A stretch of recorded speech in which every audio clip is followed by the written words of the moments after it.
Halo guys, assalamualaikum warahmatullahi wabarakatuh. Terima kasih yang udah stay ke channelnya Atisam Official lagi. Semoga kalian selalu sehat, berkabar untuk kita semuanya. Gimana kabar kalian, sehat? Waras Kaisam. Wis, Kaisam nongol tuh Ben. Kaisam lagi semangat banget bikin konten. Enggak coy, lagi ada bahan gibah aja. Mama udah nungguin Kaisam, ayo gibah. Yes. Teman tidur kalian, barangkali kalian susah tidur, udah dengerin kayak sama aja, nanti juga ngorok sendiri. Tiba-tiba bangun Kaisam semalam ngomong apa ya? diputar lagi, ada nggak sih yang kayak gitu? Masya Allah, kita ambil setiap pembelajaran dari teman-teman kita yang lucu di luar sana. Kok lucu Kaisam? Ya iya, angel. Bangsa-bangsa emak tua kaplak ini angel kayak dibilangin ya. Nah ini yang penggerebekan Pak D ya di depannya KJRI ini. Kaisam tuh udah bikin konten di depan KJRI yang ketangkep itu udah banyak gitu ya kan. Ini terjadi lagi. Ya kan? Apalagi ini yang ketangkep katanya pemain baru katanya cuy. Baru terjun di sektor penjualan. Aduh, siapa sih yang salah ini kayak itu Sam? Yang salah ya kita yang beli ya. Coba kalau kita yang nggak beli, ya nggak akan ada penjual. Bener nggak? Iya. Ayo kita bahas. Pada tanggal 30 hari Minggu ya, ini di depan KJRI ini ada sweeping pade.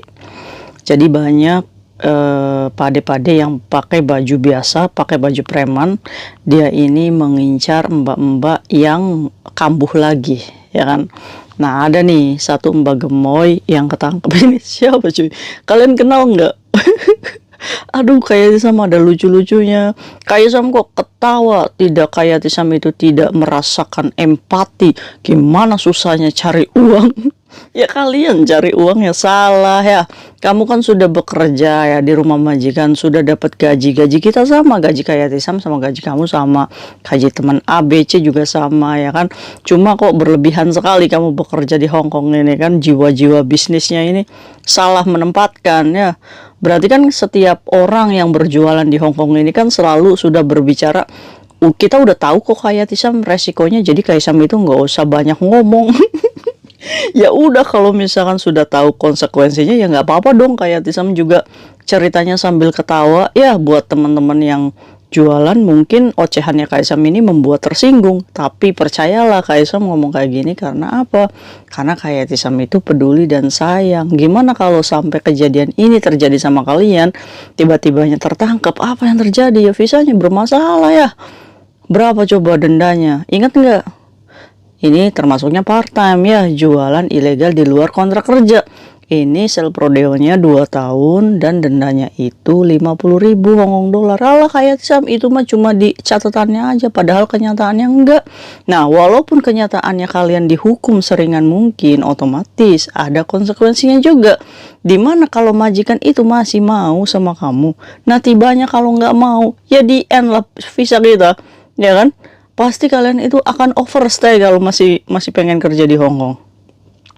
Kalau kalian ganti majikan, Kaisam pastikan nggak akan turun visamu kalau misalkan kamu ketangkap saat berjualan. Ya, inilah angel ini Mbak Gemoy ini. Mbak Gemoy ketangkep cuy.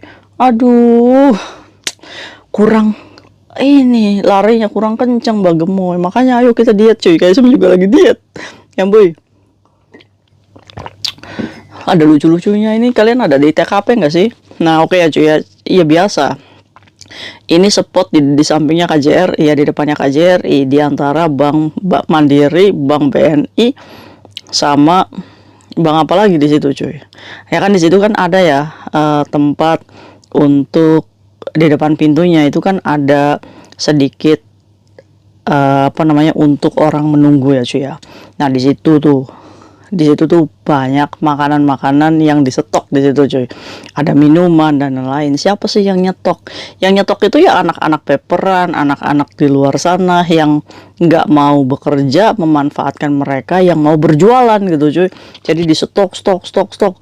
Habis telepon lagi, habis ini empempenya, wah disetok lagi. Habis ini ciloknya disetok lagi ya kan. Nah kita yang dibodoh-bodohi, cuma dikasih untung 5 dolar sampai 10 dolar sehap. Tuh, Kaisam lumayan loh. Sehari itu bisa 200 hap. Kan lumayan Kaisam. Kalau 10 dolar aja Udah dapat berapa tuh Kaisam? $10 dikali 200, udah 2.000 Kaisam. Loh, gimana tidak menggiurkan ya bisnis seperti ini? Nah, sekali dua kali mah aman cuy. Tapi kan orang kalau misalkan kata Allahnya ini nggak sadar-sadar nih. Makanya apa? Makanya dikasih ujian yang kayak gini. Nah, katanya sih Mbak Gemoy ini pemain baru ya cuy ya. Di situ tuh ada orang berjualan, 2 pemain lama dan 1 pemain baru. Nah, yang ketangkep ini pemain baru. Kaisam tuh kalau lewat di situ tuh Kaisam tuh nunduk. Kaisam tuh bukan malu gitu. Kaisam tuh hanya memposisikan kamu kalau ketemu sama Kaisam tuh malu enggak gitu diomong-omong kayak gini gitu kan. Cuma Kaisam yang nggak akan diem aja. Ya Kaisam kalau misalkan di luar saat ketemu kalian berjualan, ya itu hak kalian masing-masing kan. Kalian itu kan ngomong sendiri kalau kalian sudah tahu konsekuensinya, nggak apa-apa. Kaisam cuma mau woro-woro anak-anak yang baru aja nih. Hati-hati ya. Berjualan di Hongkong itu nggak boleh ya, bekerja ilegal, apalagi sekarang itu banyak anak-anak yang baru masuk Hongkong dan tidak tahu aturan. Bahkan kemarin juga ada yang belak-belakan sama Kaisam. Kaisam, kalau saya bantuin mbak-mbak mijit saat libur, tapi saya nggak dibayar Kaisam. Tapi mbak itu tuh apa namanya seikhlasnya dari orang, kira-kira boleh nggak? Apapun itu cuy, dibayar ataupun tidak, kamu melakukan pekerjaan di luar job kamu, itu termasuknya part time. Dan itu artinya tidak boleh ya. Jadi Mbak Gemoy ini tanggal 30, ini sudah dipergok ya cuy ya. Itu di depan Bank Mandiri, si Mbak Gemoy. Jadi badannya itu V itu gendut. Terus itu ada Pak D, ada apa namanya petugas imigrasi ya, perempuan yang sebenarnya sudah bertanya-tanya dengan Mbak Gemoy ini. Jadi posisinya kayak gini cuy. Nah kan jualannya sudah diamankan di situ. Nah si Mbak Gemoy ini nggak tahu dalam pemikirannya apa, takut, panik atau apa gitu cuy. Dia ini udah punya ancang-ancang untuk kabur. Jadi akhirnya apa cuy? Mungkin dalam hatinya nih lagi ditanya sama petugasnya, Tim Kai, Lemai hamaya. Mungkin ditanyanya kayak gitu. Mbak Gemoy udah jadi ancang-ancang, 1, 2, 3 mau kabur. Kabur cuy. Mbak Gemoy lari ke arah KJRI. Udah Gemoy kan larinya kan itu kucuk kan, otomatis padenya kan ibaratnya panik ya. Mbak Gemoynya lari, akhirnya dikejar lah. Belum nyampe pintu KJRI udah ketangkep Mbak Gemoy. Terus dipepetin ke dipepetin ke temboknya KJRI. Ya sih di situ ditanya-tanya. Ini berarti meyakinkan dan membenarkan bahwa Mbak Gemoy ini melakukan jualan. Jadi pada akhirnya hari Senin kemarin nggak ada yang jualan ya. Nanti Kaisam cari aman dulu. Modus angel kalian itu ya. Udah banyak orang yang ketangkep, banyak orang yang kayak gini, tapi kok nggak tobat-tobat gitu. Ada aja. Ini permasalahannya kenapa Kaisam? Ya karena banyak yang beli, itu masalahnya. Buat kita nih koreksi diri ya pekerja migran. Kalau kita mau mensupport pemerintah untuk menyayangi teman-teman kita yang berjualan, sebenarnya tuh sayang kita kepada mereka itu ya dengan cara tidak membeli. Udah.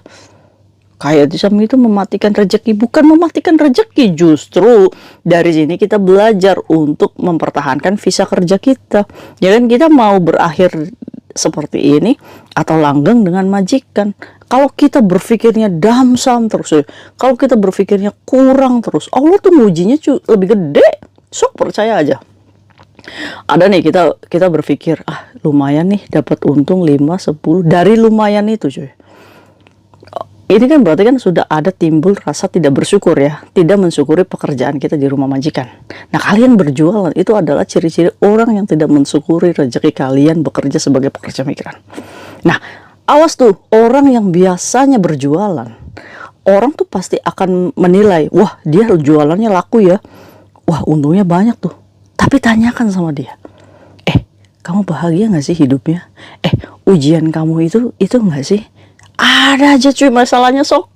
Ya kan, buat orang-orang yang jualan di luar sana, ya kan? Ada aja kan masalahnya. Nah, ini harusnya introspeksi diri. Saya menggebu bekerja sampingan di Hongkong kayak gini. Ujung-ujungnya tetap aja saya dililit rentenir. Ibaratnya kan kayak gitu ya. Ujungnya tetap aja saya banyak hutangnya. Nah ini kan pertanyaannya, apa yang salah? Yang salah itu cara kita bersyukur itu. Karena kita kurang mensyukuri rezeki Allah yang sedikit menurut kita, tapi banyak menurut orang lain. Itu yang menjadikan kita kufur nikmat. Makanya apa?